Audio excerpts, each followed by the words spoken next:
ought to be filming. This is Christian Myrick. We're here at Mariner Sales.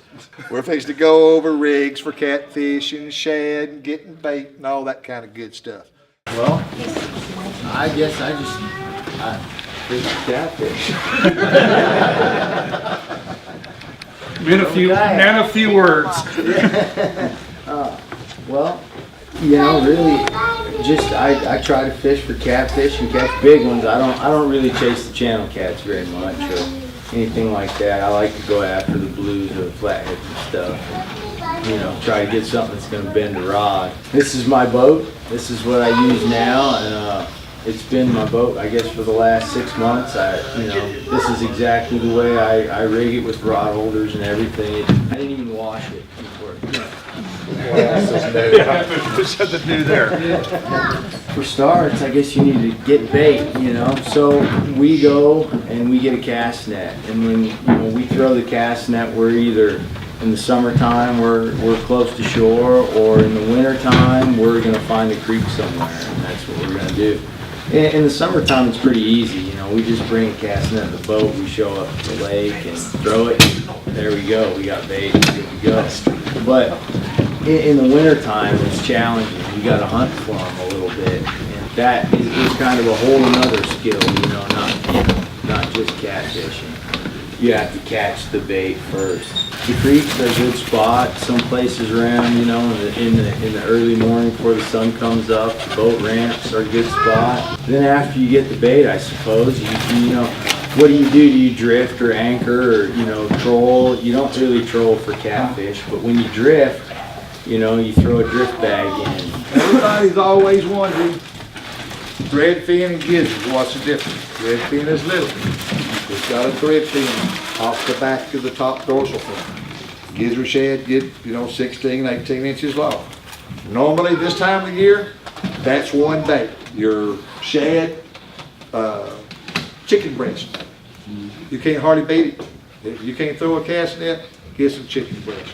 Your brim perch, you can always get that. Carp, the Asian store, Mexican stores, you can get carp, buffalo. That's all legal. Can't we use frozen shad? Well, no, use what you have, and fishing's better than not, We freeze big shad. Fresh is always, it's just like an Oreo left out on a platter. That Oreo's gonna be good any day. Especially you dunk it in some milk. But it's always better when it's fresh. It's the same thing with the shad. You wouldn't believe, you would think if you throw a piece of meat out to a catfish, it don't matter what it's gonna eat. You can put fillets out. You can split them from the tail up to the gills, which is my favorite bait of any of them. And I don't care whether it's a thread fin that long or a gizzard shad that long. Chunks, fillets, just heads, whatever. But on any given day, any one of them will be what that fish is wanting. They can change by the hour. If you think you know what that fish is going to do, because every morning when I got clients, I send a memo out to these fish and I tell them what I'm going to do. Because they did it yesterday, they ain't going to do it today. Or tomorrow. They can change this full moon tonight. They're going to be up shallow tonight. They're going to be feeding. It's slower in the mornings when it's got a full moon or a new moon. Don't be scared to fish shallow water for catfish. And I'm not talking 5 foot as being shallow. I'm talking calf deep as being shallow. When you catch an 80-pound fish out of 2 foot of water, that's fun.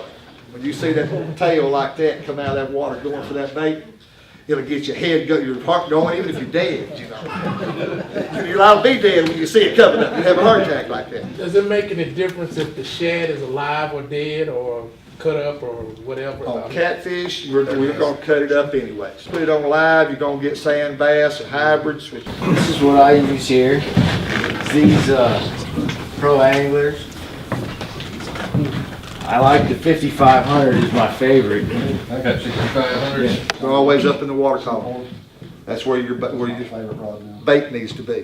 When you bring shad back or a piece of cut bait and it's muddy, you got a problem. Because there's a reason you still got that bait on. Because that fish ain't found it yet. Those rigs right there, that weight is sitting down there on the bottom. that float's floating it up, you know, depending on how long your leader is, you know, how much it's up. But if you're in 2 foot of water, that still doesn't hurt nothing. Let that bait be on top of the water, that cork. The Sandy Cooper rig like that, I'll usually have between a 30-inch and a 48-inch deal. I'll have them all different sizes. I put mine on, take a piece of PVC, cut a slot in it, and you can make your leaders up. These are all 3-way rigs, and you can wrap them up. I've usually got Velcro on them instead of duct tape. This is a 3-way rig. That's good drifting or anchored. You can move that cork up. That cork is pegged down there by the hook. If you ain't getting any bites on it, move that cork up to the weight, and you can Carolina rig that. You know, sometimes those fish want that bait on the bottom. All the time, you know, they don't always want it up there. Sometimes on the bottom there. That weight goes down there. That cork is actually sliding.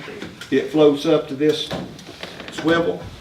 Every time the boat's moving or the wave comes, that bait's moving. If there's action on a bait, or it's bound to be, in my little mind, that's spreading scent. You know, and you also got that motion there. It can't hurt. This cork's sliding. It slides up to that swivel. This is called a 3-way rig. If you Google it, they're going to have a 3-way swivel on here. You don't want to do that in Texas. We're not fishing rivers. If on the Mississippi River, the Missouri River, the Wheeler system, you have a current. So it keeps a 3-way spread out. In a lake, you don't have that. That 3-way will get wrapped up and cut your line. So just put your weight leader and your main line on one, your hook leader on the other end of it, and it does the same thing. It costs less, and it don't cut your line if it gets tangled up. That's just sliding up and down and holding that bait up. I use it fall through into summer, this 3-way. It doesn't hurt to use both of them. Either one of them is a good rig on any different day. You know, then in the summertime, matter of fact, when it gets a little later in the spring, I'm liable to have half of that rig and half of this rig. Different days, you can ask my tournament partner. We've lost tournaments because he refused to fish a Sandy Cooper rig. Because, you know, they would not hit a 3-way. That's just what they'll do sometimes. A regular Sandy Cooper rig, if you look it up on the internet, it's using a sliding weight. I won't have one in the boat. Because it doesn't matter whether you're in 5 foot of water or you're in 30 foot of water. If you got that sliding weight on there and that cork, you throw it out there, and I ain't figured out a way yet in 30 foot of water to keep the line tight. Every time it gets loose, that cork's raising that bait up. I've had corks on top of the water in 30 foot. That didn't catch much. Like when you're drifting, you might want to use a 1-ounce weight. When you're anchored up, depending on the wind, you might want to use a 3-ounce weight. And those clips make it really easy to change. Now I use a 25-pound main line and then a 50-pound hook leader. There's no reason for it except for abrasion. I use Gamakatsu circle hook. Octopus circle hook. This time of the year I'm using 8/0. In the summer I'll go to 6s. If you use circle hooks or Kayak hooks, everybody know how to snell one. Take a leader however long you want it. You see how long, where the circle's going towards the circle. Just follow it. Well, if you wasn't blind like me and see the hole, put it through the front of it. Fill the circle up. Hold about 1 inch down, just enough so you can hold on to it. Start at the top of the eye, wrap it 7 times. And then go back through the back side of that. And pull it tight. That's all there is to it. There's no knot to it. You can sit there and I can take that all apart now. Whether it's a Kayak hook, circle hook, anything, when it goes across there, that thing gonna turn around and pop you right there every time. You know, it will turn that hook around. And ideally that circle hook's gonna hook right here most of the time. If a blue cat hits like they're supposed to, there's no doubt that you got a fish on it. Deep water, don't be scared of it. When y'all If y'all are in a big boat or a kayak, and y'all see wakes taking off, and you could be in 6, 8, 10 foot of water. If you see wakes taking off, stop. Throw an anchor out. There's big catfish there. They will not, you will not see a catfish. Very seldom, unless they're feeding on grasshoppers or something on top of the water. Catfish will very seldom break the surface of the water. When you see a big swirl or you see wakes, then it's a catfish. A gar is always going to surface twice. A carp or buffalo, you're going to see them suckers, you know. But a catfish, you're going to see these wakes taking off. And when you see that, that's generally big fish. I've got them fanned out. They're covering water. Once you find out where they're at right now, concentrate your poles there. Them suckers can be right up against the bank. You know, big fish. I fish structure. So any kind of land that's jagged, I study a map first, you know, and then I'll go kind of in a general area and then look at the banks. Depends on the season. Right. Every season, every temperature is different. During December, January, February, we're fishing when the water's down to 45 to 40 degrees. You're in the deepest hole of the lakes. Once the water gets to 51, everybody heads to the shallow end of the lake. That's where the shad and everything go. If there's no bait there, there ain't gonna be no fish there. Fish in shallow water are up there because the shad is there. Because even when it's cold, it warms up a little bit, that sun heats the water up, those shad go up there. So any fish that is up in shallow water is feeding. If you can't get a fish to bite deep, go shallow. It's all to do with wind and structure. The wind pushes the plankton, therefore the shad goes where the plankton is. Therefore the fish are going up there. That's why in May and stuff, any main lake point, if you use cut shad, you're going to catch blues. If you use live bait, you're going to catch hydrants. They're there because the shad are there. Start out drifting, just cover water and find something that bites, you know. That's I think any of us, we can have an idea where they're at, but you have to find specifically where they're sitting, you know. So once I get a couple bites, then we usually, you know, drop anchor and I'll fish there for a little while. But you know, I move around quite a bit. We'll sit here for, you know, 30 minutes or a beer or two, and then go over there for a beer or two, and we'll kind of fish an area hard.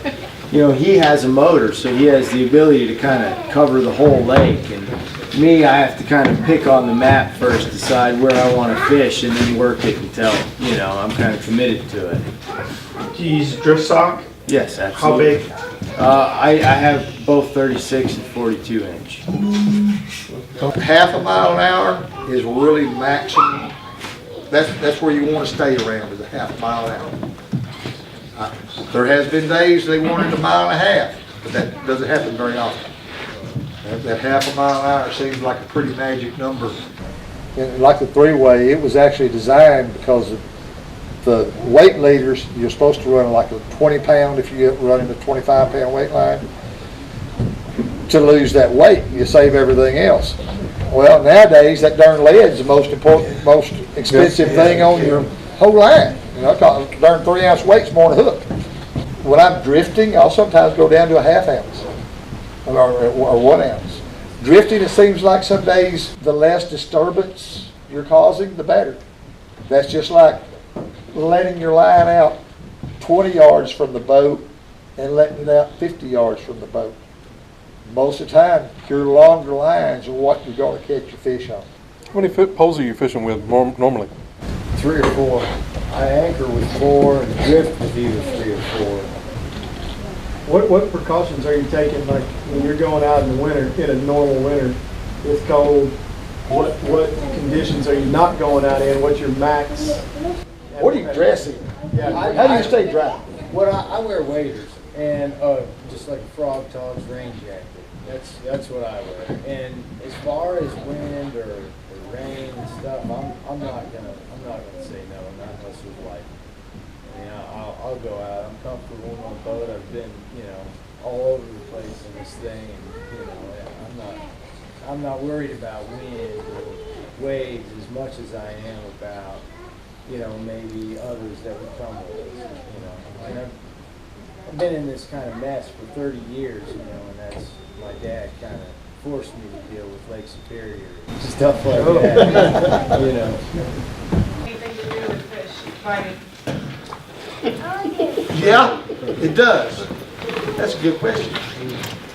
30.2 or above, fish are slow. I mean, 90% of those days are bluebird days. A lot of time real calm. This year it can be 90-mile-an-hour winds. But anything over 30 on a barometer is usually tough fishing.